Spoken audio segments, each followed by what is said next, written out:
Over the last few weeks, I've made a few videos on the topic of motorcycle armour. And on the last video I did, one of the comments came in from a subscriber, I think it was Fox3 Shooter, and I'm summarising his comment here, but he went on to basically ask the question, why can't motorcycle brands make gear that is safer, better quality and cheaper at the same time? Now on the face of it, that's a very fair question. That's basically what everybody wants. You've probably looked at a motorcycle jacket for £600 or £700 and wondered to yourself, why on earth does a jacket cost that much money? And more importantly, what are you actually getting for your money? Does expensive motorcycle gear genuinely keep you safer? Or are we paying extra for comfort, branding, and features that we don't really need? Well, today I might have a chance to find out. I'm currently on my way down to spend a day filming with one of the UK's biggest motorcycle distributors.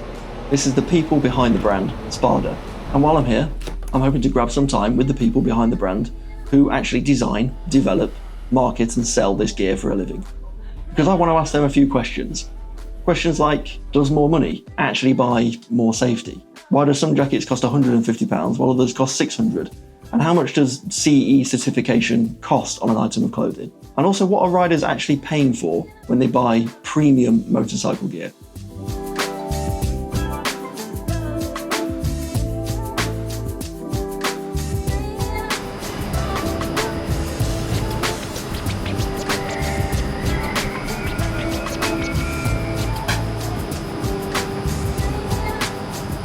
Right then, I've made it to the hotel room and tomorrow is the actual filming day with the guys at Spada. But the more I've been thinking about this, the more interesting the question has become whilst I've been down on the train, because motorcycle gear is one of the few products where price and safety don't always seem to line up the way that people expect. You can buy a jacket for around £150. You can also go and buy another one from a different brand for £700. And sometimes they'll carry exactly the same CE safety rating. So tomorrow, I want to find out where that money is actually going. Is it simply the materials? Is it the comfort? Is it the weatherproofing? Is it the research and development that goes into building and designing these jackets? Or is a big chunk of what we're paying for simply the name plastered across the front of it? I've got a list of questions written out already. Hopefully, I can grab some time with the people involved and get some answers for you guys. And honestly, I have absolutely no idea what those answers are going to look like and where they're going to land with this video, but we'll find out together. But right now, it's been a long old day. It's been many hours of travelling around on trains, so I'm going to nip out, get myself some dinner, and we'll pick up here tomorrow.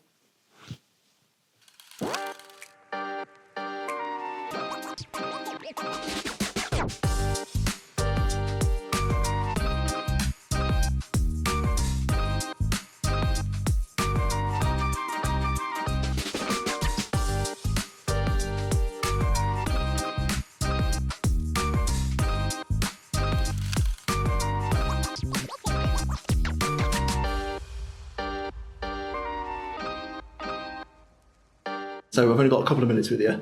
So do you want to introduce yourself, tell people who you are, and what your job title is? Hi everyone, I'm Dave from Spada, Head of Marketing. So my question to you then is, it's more about like how important is it for the motorcycle industry to have brands like Spada operating within it? And what does Spada really stand for? So yeah, with Spada what we stand for is we call it Bike to Life. So it's designing motorcycle protective gear that you can seamlessly wear in your everyday life, in the office, in the high street, in the cafe. That's super important, but also doing it in a way that's cost effective. So it's accessible for riders in the UK, be that younger riders coming into the world of motorcycling, all the way through to people that have rode all their lives but just want really good quality kit at a price point they can afford. Okay, so that's kind of like, yeah, brilliant. That's a fantastic answer. So that kind of leads into my next point, which I think I'm going to have to email James about, aren't I? Yeah. So he's your product designer? What's his? He's our lead product designer. Product designer. Yeah. So if I email over the questions I've got, because they're a bit more technical, because we want to try and find out why some jackets are 150 quid and some brands are putting them out very similar specs for nearly £500-600, and to find out a bit more about CE rating. So I'll fire an email over, and for you guys, I'll read back the answers for that back at my garage. Okay, so it's been a few weeks since I've done that trip down to Feridax and done all that filming for the guys at Spada. And as promised, as soon as I got home, I pinged an email over to James, their product designer, listing out the questions and the thoughts and stuff I had in my head that I've been alluding to throughout this video. And now I've had his reply. It's time to wrap this video up and talk you through exactly what he had to say. And I'm not really sure what I was expecting from his answers, Maybe I was kind of expecting him to defend premium gear a little bit more and point out that the price is all tied up in the materials that are used in the particular garments of clothing we're talking about. But that's not exactly what he said. The first question I asked him was, does spending more money result in you as a rider or myself as a rider getting better safety standards from our gear? And the answer was, well, it was no, not necessarily.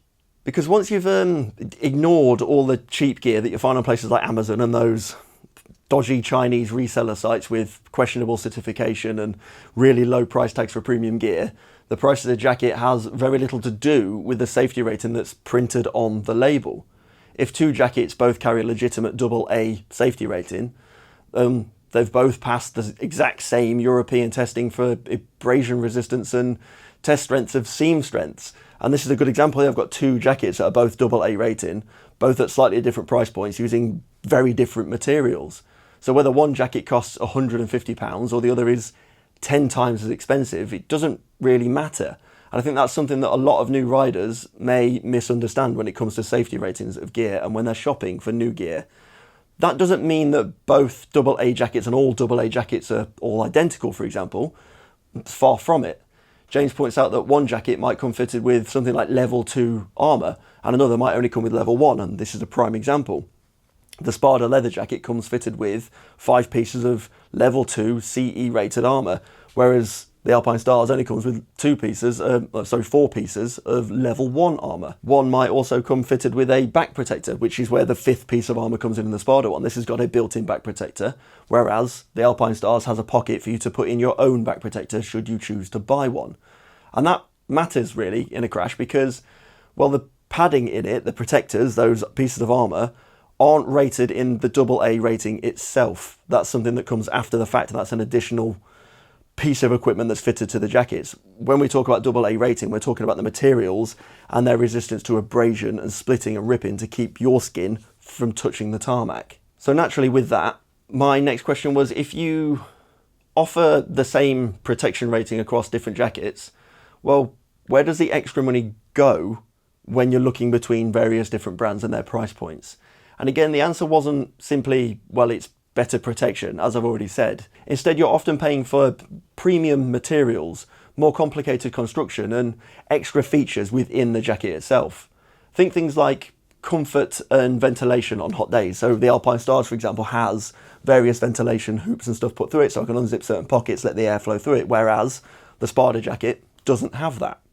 You've also got things like weather protection and removable base layers. Again, the Alpine Stars jacket has a removable base layer for cold winter weather, so you can ride in that all season round, whereas the Spada leather jacket that I've got on display here doesn't have that as a feature. So you can see where some of the extra money has gone into additional features on the Alpine Stars jacket. But, swings and roundabouts, we've got proper leather in the Spada jacket, whereas this is a textile material rather than, as I say, proper leather.